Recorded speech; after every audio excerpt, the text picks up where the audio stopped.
Salam sepak bola ya. Di video ini gue akan recap ya tentang satu musim untuk dua liga langsung, ada Premier League dan ya Serie A ya. Kita langsung mulai aja untuk matchnya ya, dan termasuk juga dari ke Perancis nih yang melahirkan juara baru ya, yang yaitu Lille. Nah, Lille ini mampu menjadi juara menyingkirkan PSG setelah PSG kalau nggak salah juara setiap 3 4 5 musim terakhir lah. PSG kan juara terus nih, dan sekarang Liga Prancis punya juara baru, dan ini juga menggambarkan bahwa nggak selamanya tim yang punya uang besar itu bisa menang. Terkadang tim yang punya uang besar itu mereka itu kadang juga suka kadang juga suka terpleset, entah itu salah pembelian pemain, salah manajemen, salah salah penunjukan dirtek. Dan inilah yang terjadi kepada PSG, adalah mereka nggak punya dirtek yang bagus, sehingga ketika mereka merekrut pemain, yang terjadi adalah pemain yang didatangkan bukan pemain keinginan pelatih. Jadi istilahnya nggak cocok skemanya. Banyak banget yang kayak gitu di PSG. PSG punya lini depan yang sangat mewah, Mbappe, Neymar, Di Maria. Namun mereka tidak mempunyai lini tengah yang bagus. Lu bisa lihat lini tengahnya siapa? Paredes dan Gueye kan bukan levelnya PSG. Ditambah Drexler yang angin-anginan, Verratti yang udah mulai gampang cedera. Jadi istilahnya lini tengah PSG itu nggak jalan. Jadi ketika mereka berjumpa tim-tim besar dan juga tim-tim yang istilahnya tim-tim parkir bus, mereka sangat kesulitan karena lini tengah mereka itu sama sekali nggak jalan. Nah, inilah yang menjadi catatan mengapa musim ini PSG ya, gue bilang jelek, bukan jelek banget ya, istilahnya mengalami penurunan level lah ketimbang musim-musim lalu. Oke, lalu kita ada nih, kita yang lumayan seru, ada perebutan tempat untuk Liga Champion ya.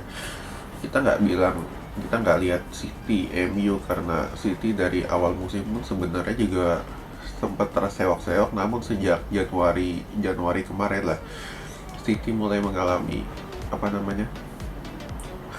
mengalami unbeaten istilahnya, selalu tim yang sangat sulit dikalahkan, hingga jarak antar poin ya, yang sebelumnya United sempat unggul selama 2-3 pekan, yang berjarak 3 poin dibalap sama City. Jadi istilahnya City ini memang gue bilang musim ini ya, terutama ketika Pep memainkan posisi formasi false nine, yang terjadi adalah City sangat sulit dikalahkan. Karena ketika City menyerang, yang dilakukan oleh 6-7 pemain ini kuat megang bola, jadi istilahnya nggak satu pemain doang. Ditambah lini belakang mereka mereka punya Ruben Dias ini salah satu pembelian terbaik City musim ini, karena ketika lini belakangnya ada komando yang jelas, ditambah chemistry yang udah ada lah, yaitu ada Ederson sama Ruben Dias. Nih kan dua pemain ini kan mantan pemain Benfica ya, jadi istilahnya dua-duanya ini lebih gampang padu, lebih tenang istilahnya lah. Jadi kalau misalkan gue melihat City musim ini ya, gue bilang layak juara. Sedangkan untuk MU ini masuk ke ranking 2 kalau gue bilang ya, karena beberapa pesaingnya terutama Liverpool, Chelsea ini mengalami penurunan. Jadi gue bilang ya, Ole ini cukup pintar juga istilahnya memanfaatkan momentum yang ada. Sedangkan untuk dari segi permainan nggak beda jauh dari tahun-tahun sebelumnya, yaitu mengandalkan satu orang playmaker. Dan ya kalau gue bilang salah satu pembelian tersukses MU adalah ya musim ini, yaitu adalah Cavani. Ketika dia mampu mendorong para pemain muda United untuk gak gampang puas, untuk bisa memberikan contoh bahwa nggak selamanya mereka ini bisa di atas terus, kadang mereka juga bisa di bawah. Dan inilah yang ditunjukkan oleh Cavani ketika MU sempat tertinggal lebih dulu lah, cukup sering tertinggal, dan Cavani masuk comeback, dan itulah yang sering dilakukan musim ini.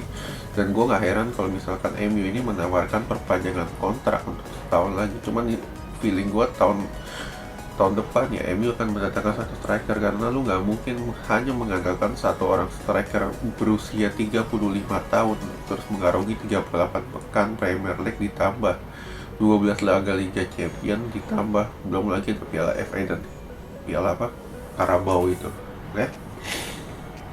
Nah ini agak seru. Liverpool, Chelsea, Leicester, nah, tiga tim ini sampai match terakhir memperebutkan zona Liga Champion. Leicester ketemu Tottenham, Liverpool ketemu Crystal Palace, Chelsea ketemu Aston Villa. Dan kemarin yang seperti gue udah bilang sebelumnya, kalau misalkan Leicester ini ya feeling gue memang akan turun, karena terbukti mental juaranya Leicester ini nggak sekuat para pemain Chelsea, para pemain Liverpool, terutama dari faktor pelatih ya. Kali ini udah biasa mengatasi tekanan. Sedangkan Rodgers di Leicester ya, Rodgers pun kalau gue bilang ya memang dia berhasil di Celtic, cuma kan Celtic levelnya masih 2-3 level di bawah Liga Inggris ya. Jadi istilahnya pressure-nya nggak terlalu kuat. Sedangkan Rodgers ketika dia menghadapi pressure waktu itu tahun 2015 ya, yang Liverpool juara itu kan dia nggak bisa mengatasi itu, sehingga Liverpool harus menjadi runner up. Dan ini terbukti lagi di mana Leicester ini gagal memanfaatkan momentum apa? Chelsea ini kalah ketemu Aston Villa. Sampai di menit ke-60-an Chelsea itu memang udah tertinggal 2-0. Sedangkan Leicester ini sempat unggul di menit ke-60-an. Cuman ya kalau gue bilang ya materi pemainnya Leicester ini memang jelek, ditambah faktor pelatihnya juga nggak begitu nggak begitu bagus. Jadi istilahnya mereka nggak bisa memanfaatkan momentum. Sedangkan untuk Liverpool lewat Crystal Palace ya seperti yang gue udah bilang, Liverpool ini main merem aja udah menang lawan Crystal Palace karena mereka menang segala-galanya ya. Untuk Liga Inggris musim ini kalau gue bilang cukup berwarna, cukup seru. Dan kalau gue bilang 4 tim yang masuk zona Liga Champion ya itu memang 4 tim yang cukup kuat. Cuman ya kita lihat aja nanti ke depannya apakah ada pembelian yang cukup bagus. Kalau gue bilang yang akan banyak pembenahan ini adalah dari Liverpool dan MU, itu mesti banyak pembenahan banget. Sedangkan untuk Chelsea kalau gue bilang ya tinggal Tuchel pintar-pintar aja main informasinya, karena secara squad Chelsea ini udah cukup bagus. Oke? Lalu kita ke tadi pagi seru juga Serie A ya. Serie A musim ini juga cukup menarik, di mana Inter mengakhiri dominasi 9 musim Juventus. Dan Inter pun dinakodai oleh Conte, mantan pelatih Juventus. Dan ya Inter musim ini pun cukup dominan ya. Sejak Januari mereka hampir nggak pernah kalah, walaupun menangnya nggak terlalu besar. Cuman istilahnya di sini Conte pintar menyuntikkan motivasi kepada anak asuhnya, yaitu ketika lu nggak selamanya harus menang-menang besar, main bagus, tapi yang lu lakukan adalah menang tipis, incar 3 poin lawan tim-tim kecil. Dan inilah yang dilakukan oleh Inter ya, dan itu berhasil. Nah, sedangkan di peringkat kedua ada Milan. Nah, Milan ini sebenarnya musim ini cukup atraktif ya, ketika mereka ini mampu bermain dan dengan sebagai pemimpin klasemen hingga bulan Januari. Cuman ya kalau gue bilang ya masalah kedalaman skuad, sehingga kedalaman skuad Milan yang ada musim ini nggak bisa cukup bagus dalam mengarungi 3 kompetisi, yaitu ada Coppa Italia, ada Liga Eropa, dan Serie A ya. Cuman kalau misalkan kita lihat dari segi permainan, Milan ini udah lumayan. Cuman masalah kedalaman skuad kembali lagi Milan ini kalau gue bilang ya akan drop juga. Lu bisa lihat dari selisih poin pun juga jauh antara Inter dengan Milan, yaitu selisih 12 poin. Cuman dengan kehadiran Ibra di dalam tim ini cukup ada motivasi, cukup ada panutan untuk sebagian besar pemain muda Milan, karena pemain Milan ini kan mayoriti diisi oleh pemain muda dan gak punya pengalaman. Lalu yang ketiga ada Atalanta ya. Atalanta musim ini pun juga sama seperti musim-musim sebelumnya, bermain atraktif, gak mengandalkan 1-2 pemain. Terutama ketika mereka kehilangan motor serangan Papu Gomez, yang dilakukan oleh Gasperini adalah apa? Permainannya tetap sama.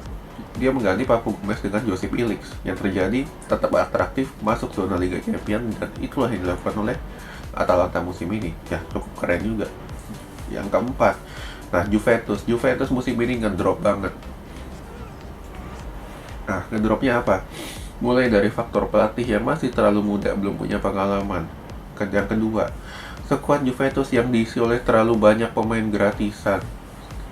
Terlalu, kalau gue bilang ya, kalau misalkan gratisannya bagus sih oke. Sedangkan yang dilakukan oleh Juve gratisannya apa? Gratisannya semacam Ramsey, lalu pemain muda macam McKennie, lalu ya cukup banyak lah istilahnya. Lalu yang terjadi adalah apa? Skuad ini nggak konsisten, nggak ada pola. Selama 38 pekan, permainannya murni mengandalkan skill individu. Dan yang terjadi, mereka hanya bisa masuk 4 besar yang ditentukan oleh match terakhir.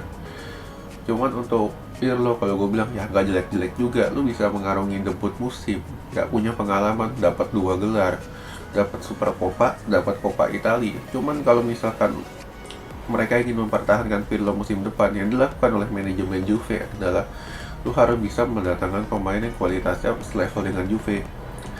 Ya minimal di dalam squad tuh ada minimal ya, ada minimal selevel dengan Ronaldo, di bawah Ronaldo satu level lah, itu sudah cukup bagus. Sedangkan yang terjadi musim ini adalah terlalu banyak pemain kayak Bernardeschi. Jadi istilahnya gue nggak heran Juve ini terseok-seok musim ini. Oke, sekian dulu.